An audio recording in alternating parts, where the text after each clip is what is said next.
Aujourd'hui, j'aimerais qu'on parle du cas Bo Nickel, qui a perdu le week-end passé face à Renier de Rieder. Et dans ce combat face à Renier de Rieder, Bo Nickel n'a rien montré, qui nous a donné l'impression qu'il a progressé ces 2 dernières années. Parce qu'il est venu à l'UFC en mars 2023 sur la carte de Jones contre Gane. Il était venu en tant que grand grappleur, peut-être même pour certains le meilleur lutteur collégial de l'histoire des États-Unis, pour certains. Donc il avait une très très bonne base en lutte. Il avait combattu Jamie Pickett, qui avait littéralement 13 victoires pour 11 défaites, ou un ratio similaire, c'est-à-dire 50% de victoires, 50% de défaites, ce qui est totalement normal pour un jeune qui vient de la lutte, qui a beaucoup de hype et qui essaie de devenir combattant MMA. C'est totalement normal pour la première carte. Pour son premier combat, ce n'était absolument pas un problème. Et 2 ans plus tard, son striking n'a pas progressé, n'a absolument pas progressé. Et moi, c'est quelque chose que je trouve de très bizarre. La défaite est, en griffe, la défaite est un peu normale. Parce que quand même, Renier de Rieder est un double champion du One. Et Renier de Rieder a 20 victoires pour 2 défaites. Donc en réalité, Renier de Rieder, c'est quand même solide. C'est quand même solide. Il vient du One, il a été double champion. C'est quand même solide. Je trouve même que c'était peut-être un peu trop pour Bo. C'était peut-être un peu trop parce que un Renier de Rieder qui a 20 combats, tu lui mets Bo Nickel qui en a quoi 7, je pense qu'il en a 7 ou 8 maintenant. C'était peut-être un peu trop. C'était peut-être un peu trop parce que Renier de Rieder s'entraîne depuis 2013. Comme je peux le voir devant moi ici, il s'entraîne depuis 2013. Donc c'était peut-être un peu trop, mais comme je le dis, ce n'est pas forcément ça moi qui m'a interpellé, c'est juste la progression du prospect. Dans le combat, c'était très bizarre. J'essaie de voir son équipe. Je pense que Bo Nickel s'entraîne à l'American Top Team, qui est une grosse équipe quand même. On connaît Moïcano, on connaît Dustin Poirier, on connaît de très bons combattants qui viennent là-bas. Donc j'étais surpris de voir que 2 ans plus tard, on a un Bo Nickel qui démarre ses combinaisons avec un overhand. Et ce n'est même pas... Ça peut arriver. Après, mon avis, c'est que c'est pas forcément conseillé. Mais ça peut arriver. Mais j'ai l'impression qu'il utilise son overhand littéralement comme un jab. Chose qui est très bizarre.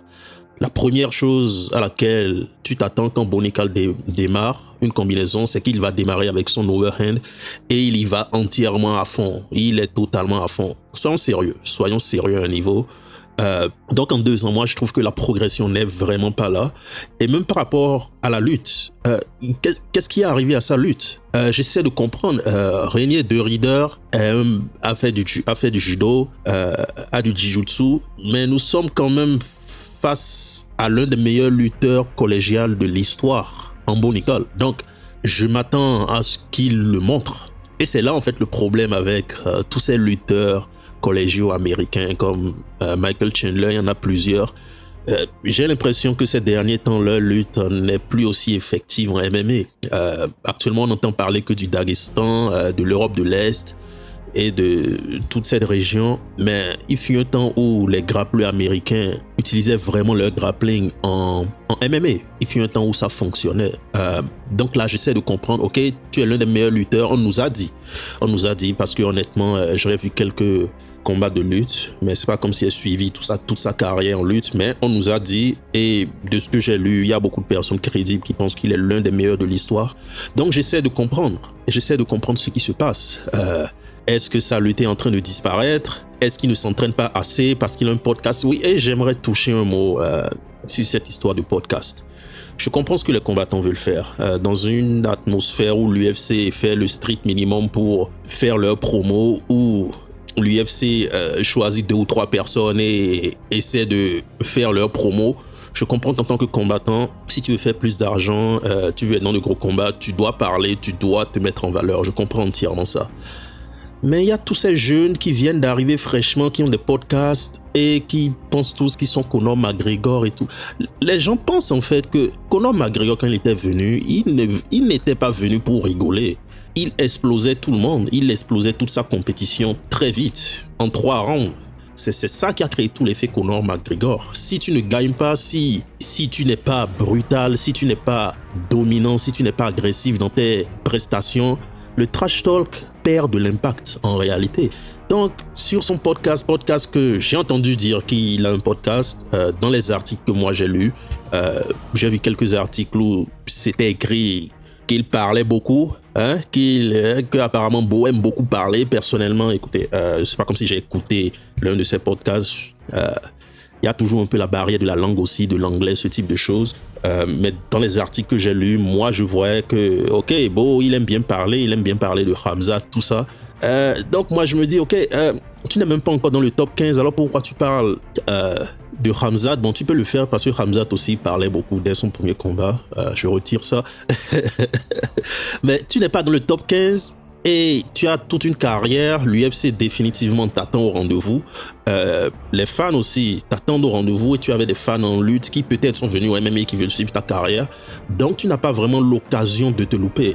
Donc, toutes ces histoires de podcast, ce serait peut-être le moment de mettre ça sur le côté. Parce qu'en réalité, un podcast, ça s'entretient. Tu dois poster chaque semaine et pendant des heures. Et derrière, il y a de la post-production. Il y a peut-être d'autres contenus que tu vas faire et tout. Tout ça, ce sont des heures d'entraînement ou bien ce sont des heures de repos qui ne sont plus sur la table. Donc, comme moi, 2 ans plus tard, je le vois venir avec une box, je ne sais pas... le gym de boxe en bas de ma rue, je suis sûr que s'il fait 3 mois là-bas, il sortira avec une meilleure boxe. Donc moi, je suis extrêmement confus. J'essaie de comprendre ce qui se passe. J'essaie de comprendre ce qui se passe avec Bo Nickal. Honnêtement, j'essaie sincèrement de comprendre ce qui se passe avec lui, en fait. Donc il a perdu son haut. Bon, après, nous ne sommes pas en boxe, donc on s'en... En MMA, ce n'est pas vraiment le haut, notre priorité. Mais même si Renier de Rieder était une grosse compétition, il aurait dû montrer de la progression. Ce n'est pas forcément la défaite le problème. Ce n'est pas forcément le niveau de compétition. On lui a donné un gros morceau à mon avis. Je ne sais pas pourquoi l'UFC l'a fait. Ou bien peut-être qu'il a beaucoup parlé, il a mis en confiance les gens de l'UFC. Ils ont pensé que, ok, il peut le battre. Mais j'ai l'impression que sa boxe n'a pas progressé.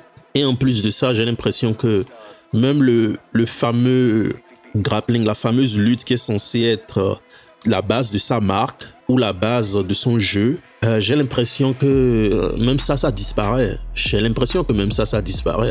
Et il est à l'American Top Team. J'essaie de comprendre c'est quoi le game plan en fait. Parce qu'en général, un game plan, tu le bâtis en fonction des forces de ton combattant. Et Bo Nickal vient pour striker. Et encore, quel striking?